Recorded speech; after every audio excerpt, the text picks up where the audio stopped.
Chers amis internautes, téléspectateurs, heureux de vous retrouver pour ce nouvel épisode de Wonderful. C'est vraiment un privilège de pouvoir partager mon histoire avec vous.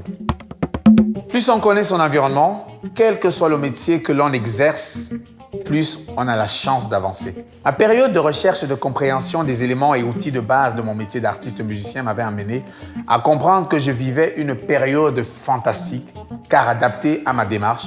Moi qui avais toujours écumé tous les petits bars et clubs de Paris à jouer de la guitare, moi qui étais amoureux de ces moments de musique live qui nous confrontaient et nous ramenaient à l'essence même, selon ma définition, du métier d'artiste musicien.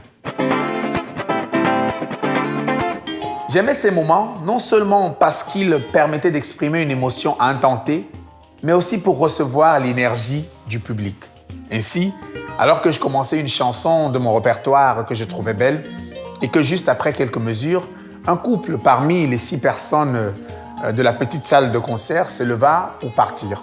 Je me rendis compte à quel point mon statut d'artiste était lié au public. Quelques mois plus tôt, j'avais décidé d'assister à davantage de concerts et de découvrir un artiste chaque mois. J'avais alors entendu des choses qui n'avaient rien à voir avec l'esthétique qui était la mienne. Mais à chaque fois, j'apprenais quelque chose, même quand le travail artistique ne me plaisait pas.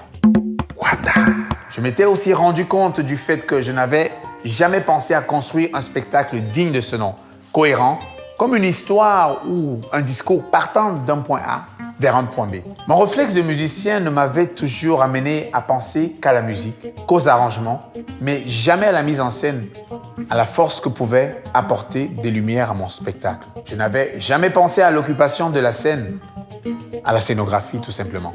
Pendant la pause d'un atelier sur l'édition, je discutais avec un manager qui suivait le même atelier et qui m'expliqua qu'il existait des résidences dans des lieux de concert et de répétition comme les MJC ou les SMAC, pour ce qui est de la France. Bref, une résidence dans une salle de spectacle consistait à passer quelques jours dans des conditions de concert, à créer un spectacle avec ses musiciens, son ingénieur du son, son ingénieur de lumière, d'un metteur en scène si besoin y a, et à installer un décor afin d'en sortir quelques jours plus tard avec un spectacle cohérent en son, lumière et scénographie. Je venais encore d'apprendre un point important de mon métier. Une fois chez moi, je commençais à réfléchir à d'autres façons de roder mon spectacle en attendant de tomber sur un tourneur, encore appelé booker, qui accepterait de bien travailler avec moi.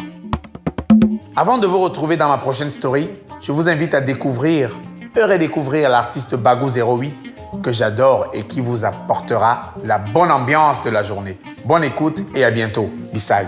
Bye bye.